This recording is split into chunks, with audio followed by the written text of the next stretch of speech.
آج ایک بڑے عجیب و غریب تابوت کی بات کرنی ہے۔ جی ہاں، ایک ایسا باکس،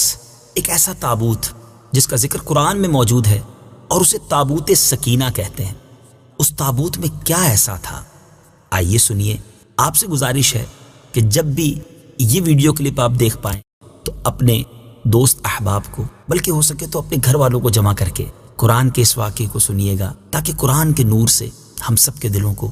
جلا ملے۔ تابوت سکینہ یہ شمشاد کی لکڑی کا ایک صندوق تھا جو حضرت آدم علیہ السلام پر نازل ہوا تھا۔ یہ آپ کی آخر زندگی تک آپ کے پاس ہی رہا، پھر بطور میراث یکے بعد دیگرے آپ کی اولاد کو ملتا رہا، یہاں تک کہ یہ حضرت یعقوب علیہ السلام کو ملا اور آپ کے بعد آپ کی اولاد بنی اسرائیل کے قبضے میں رہا، اور حضرت موسیٰ علیہ السلام کو مل گیا تو آپ اس میں تورات شریف اور اپنا خاص سامان رکھنے لگے۔ یہ بڑا ہی مقدس اور بابرکت صندوق تھا۔ بنی اسرائیل جب کفار کے لشکروں کی کثرت اور شوکت دیکھ کر سہم جاتے تھے، ڈر جاتے تھے اور ان کے سینوں میں دل دھڑکنے لگتے، تو وہ اس صندوق کو، اس باکس کو اپنے آگے رکھ لیتے، تو اس صندوق سے ایسی رحمتوں اور برکتوں کا ظہور ہوتا تھا کہ دلوں میں سکون و اطمینان کا سامان پیدا ہو جاتا تھا۔ لرزتے ہوئے دل پتھر کی چٹانوں سے زیادہ مضبوط ہو جاتے تھے، اور جس قدر صندوق آگے بڑھتا تھا، آسمان سے نصر من اللہ و فتح قریب کی بشارت عظمی نازل ہوا کرتی اور فتح مبین حاصل ہو جایا کرتی تھی۔ جی ہاں، بنی اسرائیل میں جب کوئی اختلاف پیدا ہوتا تھا تو لوگ اسی صندوق سے فیصلہ کراتے تھے۔ صندوق سے فیصلے کی آواز اور فتح کی بشارت سنی جاتی تھی۔ بنی اسرائیل اس صندوق کو اپنے آگے رکھ کر اور اس کو وسیلہ بنا کر دعائیں مانگتے تھے، تو ان کی دعائیں قبول ہوتی تھیں اور بلاؤں کی مصیبتیں اور وباؤں کی آفتیں ٹل جایا کرتی تھیں۔ الغرض یہ صندوق بنی اسرائیل کے لیے تابوت سکینہ یعنی برکت و رحمت کا خزینہ اور نصرت خداوندی کے نزول کا نہایت مقدس اور بہترین ذریعہ تھا۔ مگر جب بنی اسرائیل طرح طرح کے گناہوں میں ملوث ہو گئے اور ان لوگوں میں عصیاں کی یعنی گناہوں کی سرکشی کا دور دورہ ہو گیا، تو ان کی بدعمالیوں کی نحوست کی وجہ سے اللہ عز و جل کی طرف سے یہ غضب نازل ہوا کہ قوم عمالقہ کے کفار نے ایک لشکر جرار کے ساتھ ان لوگوں پر حملہ کر دیا۔ ان غیر مسلموں نے بنی اسرائیل کا قتل عام کر کے ان کی بستیوں کو تاخت و تاراج کر ڈالا، عمارتوں کو توڑ پھوڑ کر تہس نہس کر ڈالا، اور اس متبرک صندوق کو بھی اٹھا کر لے گئے۔ اس مقدس تبرک کو نجاستوں کے کوڑے خانے میں پھینک دیا۔ لیکن اس بے ادبی کا قوم عمالقہ پر یہ وبال پڑا کہ یہ لوگ طرح طرح کی بلاؤں اور بیماریوں کے ہجوم میں جھنجھوڑ دیے گئے۔ چنانچہ قوم عمالقہ کے 5 شہر بالکل برباد اور ویران ہو گئے، یہاں تک کہ ان بے ایمانوں کو یہ یقین ہو گیا کہ یہ صندوق رحمت کی بے ادبی کا عذاب ہم پر پڑ گیا ہے، تو ان کافروں کی آنکھیں کھل گئیں۔ چنانچہ ان لوگوں نے اس مقدس صندوق کو ایک بیل گاڑی پر لاد کر بنی اسرائیل کی بستیوں کی طرف روانہ کر دیا۔ پھر اللہ تعالیٰ نے 4 فرشتوں کو مقرر فرما دیا جو اس مبارک صندوق کو بنی اسرائیل کے نبی حضرت شمویل علیہ السلام کی خدمت میں لائے۔ اس طرح پھر بنی اسرائیل کی کھوئی ہوئی نعمت دوبارہ ان کو مل گئی، اور یہ صندوق ٹھیک اس وقت حضرت شمویل کے پاس پہنچا جبکہ حضرت شمویل علیہ السلام نے طالوت کو بادشاہ بنایا تھا، اور بنی اسرائیل طالوت کی بادشاہی تسلیم کرنے پر تیار نہیں تھے، اور یہی شرط ٹھہری تھی کہ مقدس صندوق آ جائے تو ہم طالوت کی بادشاہی تسلیم کر لیں گے۔ چنانچہ صندوق آ گیا اور بنی اسرائیل طالوت کی بادشاہی پر رضامند ہو گئے۔ اب آپ غور کر رہے ہوں گے کہ اس تابوت سکینہ میں تھا کیا؟ اتنا مبارک، اتنی فضیلتیں بیان ہو رہی ہیں اور قرآنی واقعہ ہے۔ اب آئیے سنیے تابوت سکینہ میں کیا تھا۔ اس مقدس صندوق میں حضرت موسیٰ علیہ السلام کا عصا اور ان کی مقدس جوتیاں، اور حضرت ہارون علیہ السلام کا عمامہ، حضرت سلیمان علیہ السلام کی انگوٹھی، تورات کی تختیوں کے چند ٹکڑے، کچھ منو سلوا، اس کے علاوہ حضرت انبیاء کرام علیہ السلام کی صورتوں کے حلیے وغیرہ، یہ سب سامان اس میں تھے۔ میٹھے میٹھے اسلامی بھائیوں، آپ جاننا چاہیں گے کہ قرآن مجید فرقان حمید میں اس صندوق کا، اس تابوت سکینہ کا تذکرہ کہاں اور کیسے موجود ہے؟ چنانچہ پارہ 2 سورہ بقرہ آیت نمبر 248 میں ارشاد ہوتا ہے، وقال لهم نبيهم إن آية ملكه أن يأتيكم التابوت فيه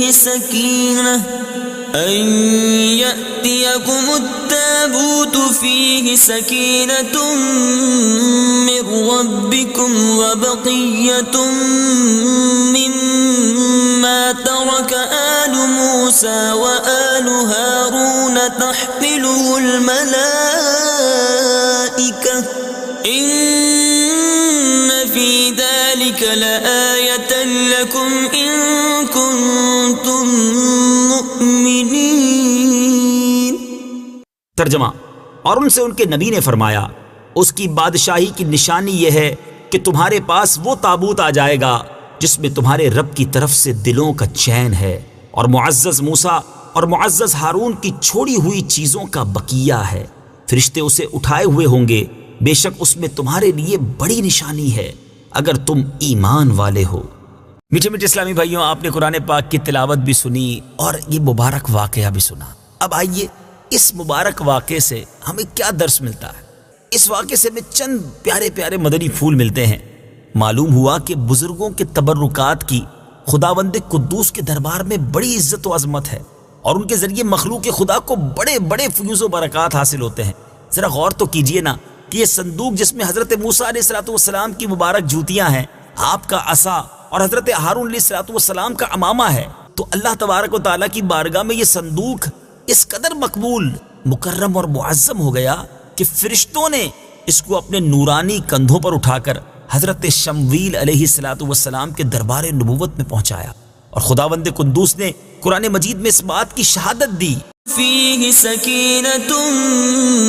من ربکم، یعنی مومنوں کے قلوب کا اطمینان اور ان کی روحوں کی تسکین کا سامان تھا۔ مطلب یہ کہ اس پر رحمت الہی کے انوار و برکات کا نزول اور اس پر رحمتوں کی بارش ہوا کرتی تھی۔ تو معلوم ہوا کہ بزرگوں کے تبرکات جہاں اور جس جگہ بھی ہوں گے، ضرور ان پر رحمت خداوندی کا نزول ہوگا، اور اس پر نازل ہونے والی رحمتوں اور برکتوں سے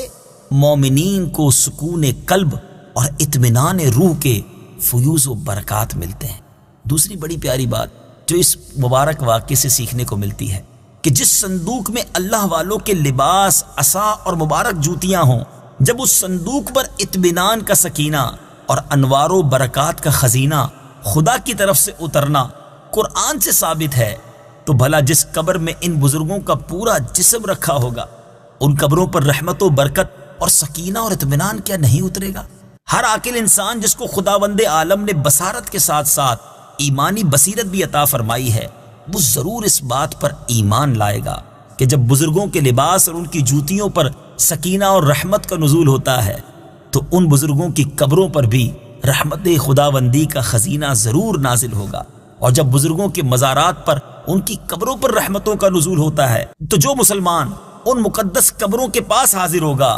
تو ضرور اس پر بھی بارش انوار رحمت کے چند قطرات برس ہی جائیں گے، کیونکہ جو موسلا دھار بارش میں کھڑا ہوگا ضرور اس کا کپڑا اور بدن بھیگے گا، جو دریا میں غوطہ لگائے گا ضرور اس کا پانی اس کے بدن کو تر کرے گا، جو عطر کی دکان پر بیٹھے گا تو ضرور اس کی خوشبو نصیب ہوگی۔ تو ثابت ہو گیا کہ جو مسلمان بزرگوں کی قبروں پر اچھی نیتوں کے ساتھ حاضری دیں گے، ضرور وہ فیوز و برکات کی دولتوں سے مالا مال ہوں گے، اور ضرور ان پر خدا کی رحمتوں کا نزول ہوگا، جس سے ان کے مصائب و آلام دور ہوں گے اور دین و دنیا کے فوائد اور منافع حاصل ہوں گے۔ اور تیسرا مدنی پھول جو اس واقعے سے سیکھنے کو ملتا ہے کہ جو لوگ بزرگوں کے تبرکات یا ان کی قبروں کی بے ادبی کریں گے، وہ ضرور قہر قہار اور غضب جبار میں گرفتار ہوں گے، کیونکہ قوم عمالقہ نے اس صندوق کی بے ادبی کی تھی، ان پر ایسا قہر الہی ٹوٹا کہ وہ بلاؤں کے ہجوم سے بلبلا اٹھے،